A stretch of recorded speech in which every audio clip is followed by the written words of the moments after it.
Oke, mulai ya. Sabar kenapa Pak? Kenapa berbulan naik OSIS? Ya, terekam nih.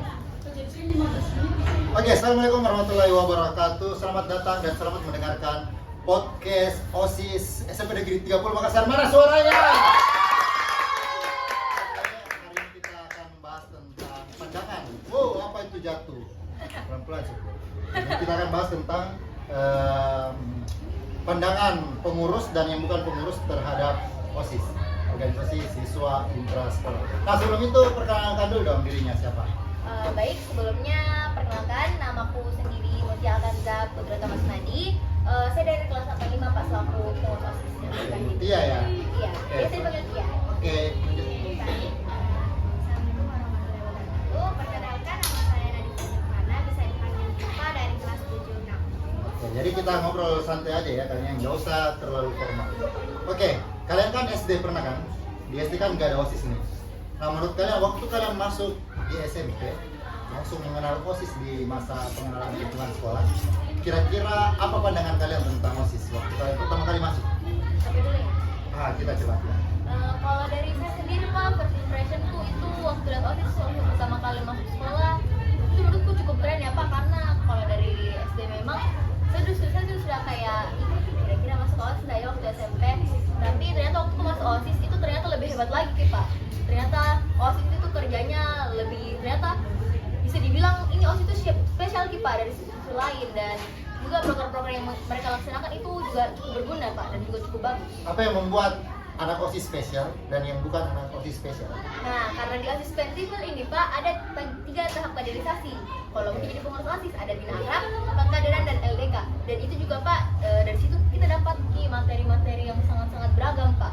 Kayak mulai dari public speaking, persidangan, dan segala macamnya. Dan itu juga menurut saya tidak semua siswa bisa pelajari. Itu kan menurut kamu kan, karena kamu kan pengurus OSIS. Nah, kita dengar yang bukan pengurus OSIS. Kan pernah SD kan? Di SD kan nggak ada OSIS nih. Nah, ketika masuk sekolah, SMP, kemudian ketemu OSIS nih di masa pengenalan sekolah. Nah, first impressionnya kamu terhadap OSIS itu apa? Saya pertama memang saya sebelum SD pernah memang tahu ada OSIS kan. Dulu lingkunganku itu banyak OSIS. OSISnya di Timbul, tapi udah alumni. Jadi memang saya beberapa tahu, dan kalau pertama itu tuh kayak wah banget ini OSIS, karena dia bisa membantu guru-guru. Jadi guru-guru itu kayak yang tadinya berat sekali jadi ikut ringan karena dibantu oleh OSIS. Oh, gitu. Jadi menurut kamu OSIS itu pembantu guru? Menurutku bukan pembantu, cuman kayak tugasnya memang, dan dalam OSIS memang itu kayak tugasnya memang itu, dan sebenarnya bukan membantu guru, cuman dia bertanggung jawab dalam OSIS. Ini nih, ada salah kaprah tentang OSIS. Jadi sebenarnya teman-teman, anak-anakku sekalian, OSIS itu tempat kita mengasah kemampuan kita dalam kepemimpinan. Jadi bukan membantu guru sebenarnya ya, tapi melatih kita cara kita memimpin, gimana cara kita berretorika, gimana cara kita berpublic speaking, bersosialisasi, berteman, dan lain-lain sebagainya. Dengan cara apa? Dengan cara bikin kegiatan. Nah, kegiatan itu siapa yang buat? OSIS dan sekolah. Jadi ketika orang lain atau orang luar lihat, kok kayak pembantu, padahal bukan. Karena yang konsep itu OSIS, yang melaksanakan juga OSIS, yang punya ide juga OSIS. Nah, guru hanya membantu. Tapi ketika dilihat dari luar itu seperti gurunya yang dibantu. Nah, kan kalian bilang bahwa OSIS itu kayak membantu tadi kan. Kemudian ada siswa-siswa yang mengatakan bahwa pengurus OSIS itu seperti babu, katanya, pembantunya guru. Nah, menurut kalian gimana? Saya mau dengar dulu pendapatnya yang bukan OSIS dulu, yang bukan pengurus OSIS. Katanya pengurus OSIS itu babu. Nah, gimana menurut kalian? Dulu itu pas belum Pak tahu bagaimana lingkungan SMP, memang menurutku memang itu babu. Tapi pada saat kelas 5 atau 6 di situ saya paham nih bagaimana ini OSIS. Kayak menurutku bukan ini babu, bukan, tidak sama sekali babu. Nah, karena dari OSIS juga bukan bilang capek atau apa seluruhnya, dan juga bisa mengasah, bisa juga mendapatkan ilmu yang memang tidak bisa didapat di pelajaran umum. Jadi kalau pas SMP itu tidak ada nih pemikiranku bilang babu gitu, tapi pernah. Apa yang membuat kamu merasa bahwa oh ini babu OSIS? Karena aku rasa dulu kayak disuruh-suruh terus. Iya. Tapi dulu tapi itu dulu, tapi sekarang saya tahu nih bilang bagaimana ternyata itu pemikiran saya salah. Ada yang sering disuruh-suruh di sini? Saya Selalu disuruh. Pas. Ada di sini yang merasa kalau disuruh sama gurunya tidak ikhlas. Bohong pas semua. Oke, jadi kenapa terlihat disuruh-suruh? Karena kita sebagai pengurus tidak ada inisiatif biasanya. Disuruh baru kerja. Padahal sebenarnya di kepengurusan OSIS itu kalian yang merencanakan, kalian juga yang laksanakan. Nah, jadi harus punya inisiatif. Nah, ketika orang-orang dari luar OSIS, misalnya dari anggota biasa, itu melihat pengurus OSIS bahwa oh, kok OSIS disuruh-suruh ya sama guru. Nah, berarti pengurus OSISnya yang nggak inisiatif, perlu guru untuk menyuruh bahwa bisa melaksanakan kegiatan. Nah, menurut Pia sebagai pengurus OSIS menganggap bahwa OSIS itu babu sekolah. Kalau dari saya sendiri Pak, kan pertama kali waktu masuk di Tipul itu yang ada kan sekarang itu program kerjanya untuk menjaga di gerbang kan Pak. Ya. Ada beberapa pengurus OSIS yang menjaga sekitar 3 sampai 4 orang yang menjaga, terus satu MPLC kan juga ada kakak OSIS Pak. Pertama kali pandanganku itu waktu lihat lah kenapa OSIS yang menjaga di gerbang? Karena kan waktu SD itu Pak beberapa kadang yang guru kan yang menjaga Pak. Terus waktu lihat OSIS, kenapa OSIS yang menjaga? Terus pertama kali itu Pak saya kira OSIS ternyata membabu loh. Tapi ternyata pas saya masuk Pak, kenyataannya tidak seperti itu. Kayak memang kita ini sebagai OSIS dikasih tanggung jawab supaya kita dari OSIS ini kita tertibkan siswa-siswa dengan proker-prokerta, dan di situ juga kita membuktikan bahwa kita juga ini sebagai pengurus OSIS itu taat terhadap aturan sekolah Pak. Kalau dari saya sendiri gitu. Jadi saya sempat saya rangkap juga seperti Nadifa Pak. Oke. Kalau Nadifa gimana menurutnya? Katanya OSIS itu identik dengan babu sekolah. Gimana menurutnya? Emang kita babu ya? Emang Mutia ini babu sebagai pengurus menurutnya? kalau sekarang sebenarnya enggak beda, ada itu pikiran bilang babuku, tapi dulu pernah. Iya, kenapa? Karena kayak merasa kayak itu orang cerita-cerita kayak ataupun apa, kayak merasa kayak bilang "Ih, kayak babu ini kayak gitu." Nah, menurut kalian wajar tidak seorang siswa menjaga di pintu gerbang untuk menertibkan siswa-siswa yang tidak tertib secara seragam, tidak tertib secara penampilan? Itu wajar nggak menurut kalian? Saya ke yang bukan pengurus dulu. Karena kan kita sering kan melihat kalau masuk ke sekolah, datang anak OSIS di depan melihat penampilan kita apakah sesuai dengan aturan atau tidak. Nah, itu menurutnya wajar tidak? Menurutku wajar sekali. Karena kenapa? Karena itu juga termasuk supaya ini juga 30 atau sampai 50 bisa menjaga tata tertib. Dan juga kayak itu kan OSIS pasti sebelum melakukan dia berpikir dulu tentang apakah memang bagus itu kalau dia menjaga di gerbang atau melihat tata tertib.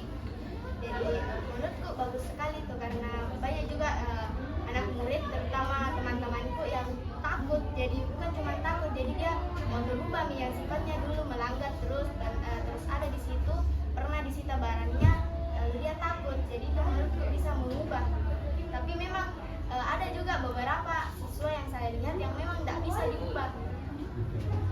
Kayak begini ya, anak-anakku sekalian, ketika kita merubah perilaku hanya karena takut, itu akan sulit konsisten dan seterusnya. Kenapa? Karena awalnya takut. Jadi kalau rasa takutnya itu hilang atau sumber takutnya hilang, ya mereka akan kembali lagi. Contoh ya, contoh Pancat akan rajin ketika ibu kepala sekolah menjaga di pintu gerbang. Jadi ketika ibu kepala sekolah nggak ada di pintu gerbang, berarti saya bisa malas dong. Ya kan? Nah, jadi sebenarnya rasa takut itu nggak bisa diciptakan untuk menertibkan siswa. Atau gimana menurutnya Mutia sebagai pengurus OSIS? Katanya temannya tadi, supaya siswa bisa tertib, OSIS itu harus menjaga di gerbang supaya ada rasa takut yang diciptakan sehingga dia bisa rapi dalam penampilan itu. Gimana menurutnya?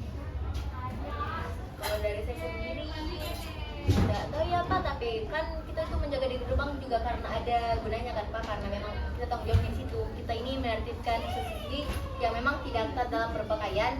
Jadi kita tuh gunanya menjaga di gerbang, apakah kostum sesuai, apakah baju dimasukkan, gaya rambutnya sesuai dengan aturan sekolah, dan itu juga memang berdasarkan peraturan sekolah Pak dan kewajiban Pak. Dan juga kita sebagai OSIS itu menjaga di gerbang bukan untuk menakuti Pak, karena kita cuma mau lihat apakah siswa tersebut sebenarnya menaati peraturan atau tidak. Jadi bukan dalam maksud menakuti tapi lebih ke memperhatikan Pak. Jadi begitu. Apakah menjaga di pintu gerbang itu tugasnya OSIS atau tugasnya guru menurut kami? Kalau dari saya Pak, sebenarnya tugasnya dua-duanya karena terkadang kami itu Pak ada juga beberapa dampingan guru kan Pak. Saya juga tidak tahu tapi beberapa kali kami menjaga juga ada guru. Dan ini juga Pak untuk sistem jaga gerbang ini terdaftar dalam program OSIS SMP Negeri 30 Makassar Pak. Jadi itu sudah jadi kewajibannya kami lah sebagai pengurus. Oke, saya kasih pandangan baru ya tentang ini. Ketika kalian menjaga di gerbang, itu kan ada konflik terjadi antara pengurus dan yang bukan pengurus. Yang pengurus akan bilang ini hak saya karena saya pengurus OSIS. Yang bukan pengurus pasti dia bilang, lah kamu siapa? Kita kan sama-sama siswa. Apa hakmu melarang saya dan menegur saya bahwa penampilan saya seperti ini? Nah, akan terjadi konflik horizontal kan? Di situ antara siswa dengan siswa. Nah, gimana menurut kalian itu? Apakah harusnya guru saja yang menertibkan, gak usah pengurus OSIS, ataukah pengurus OSIS juga harus ikut dalam menyelesaikan tata tertib yang ada di sekolah? Gimana menurut kalian?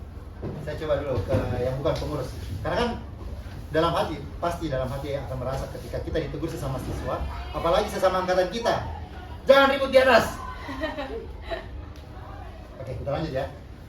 Kan biasa kalau antara siswa menegur dengan siswa lain, apalagi kalau sesama misalnya sesama kelas 8 ya menegur, pasti ketika ditegur ini dia akan merasa siapa loh, kita kan sama-sama siswa, apa hakmu menegur saya secara berpakaian, secara penampilan gitu. Kenapa perlu OSIS yang melaksanakan itu? Coba menurutnya dulu yang bukan pengurus nih. Kalau menurutku itu harus guru juga ikut karena itu nih biasa ada permasalahan yang begitu.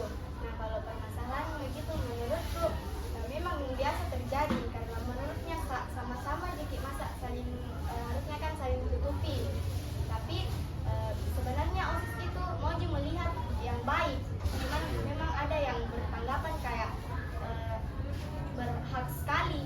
Nah menurutku itu tidak begitu sih karena kan ini OSIS juga mau pasti lihat SMP Negeri 30 siswa-siswanya baik-baik atau tertib atau juga tidak melanggar lah istilahnya. Tapi menurutku tidak Tapi kan biasa kalau ada siswa yang merasa bahwa kos kakimu harus segini, aturannya segini, itu akan dikatakan atau mendapatkan label sama temannya bahwa apa sih so ngatur gitu kan, apa sih so berkuasa gitu. Kemudian ada muncul pandangan nih, harusnya kita sesama teman saling menutupi dong, ya kan? Saya punya kesalahan gini, kamu kan sebagai teman harusnya menutupi kesalahan, bukan malah melapor ke guru. Nah menurut pandangannya ya dulu sebagai pengurus, ketika ada temannya yang bilang, ih apa sih? Kalau dari saya sendiri Pak, ini kan biasanya banyak itu siswa yang kadang salah atribut kan, ada yang pakai kaos kaki hitam di hari Kamis, ada yang pakai kaos kaki putih bahkan di hari Jumat. Kalau menurutku, kalau kan sebelum masuk tipul ini kan Pak ada tata tertib yang harus ditandatangani kan Pak, dibaca juga dan sempat diwawancara juga kan sama guru-guru. Dan dari situ juga pasti siswa sudah baca gitu Pak, oh peraturannya segini, nanti hari segini saya harus kayak begini. Dan juga kalau ada kesalahanmu, kau yakini itu kesalahanmu. Dan juga pasti kan kalau melakukan kesalahan itu pasti ada konsekuensinya, ada pasti yang harus kita lakukan sebagai tanggung jawab. Dan saya juga sebagai OSIS tidak mungkin bisa tutupi kesalahanmu karena memang sudah salah atribut, jadi ya sudah, itu yang terjadi. Saya kasih satu contoh kasus. Kalian pernah melanggar kan? Pernah kan? Nah, ketika kalian melanggar sebagai pengurus OSIS, pasti akan ada cap negatif dari teman-teman kalian, ya kan? Nah, katanya OSIS kok melanggar? Nah, padahal kalianlah yang menegakkan aturan. Nah, gimana pendapatnya? Misalnya kita, kalian kan berdua, misalnya yang bukan pengurus OSIS sendiri. Melihat ada pengurus OSIS yang tidak menggunakan atribut yang lengkap, apa responnya? Menurutku biasa dulu pas memang dari yang kayak be aja kayak itu sama OSIS dulu kayak bilang masa kita jadi mau diambil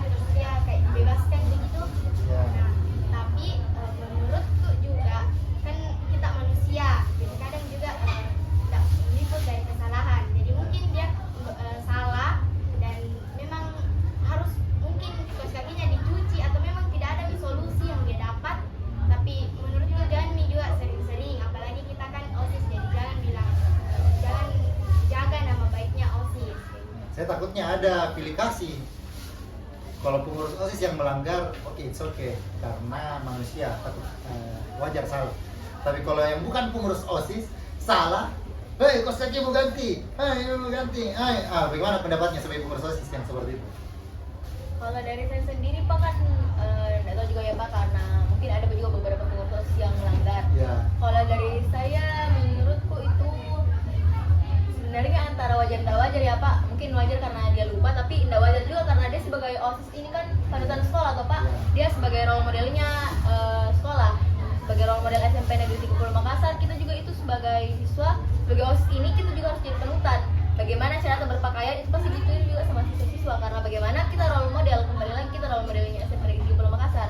Jadi kalau ada pengurus saya yang melanggar, jujur saja pasti harus juga dapat teguran Pak, karena kembali lagi kita role model, kita yang dicontoh. Dan mungkin kita juga berpakaian salah kan, berpakaian salah, mungkin juga melanggar atribut-atribut, karena pasti siswa bakal bilang itu OSIS, kenapa tidak ditegur, sedangkan saya siswa biasa langsung di depan gerbang, kos kaki mau begini, pasti juga ada rasa tidak adil. Jadi setuju tidak kamu bahwa pengurus OSIS tidak usah melakukan razia ataupun penertiban? Karena kan itu tadi skill konflik kan, menegakkan etika siswa dengan siswa saling berkonflik. Iya, sebagai pengurus dulu kalian harus tidak ada, tetap ada tidak tanggung jawab OSIS dalam menegakkan aturan di sekolah.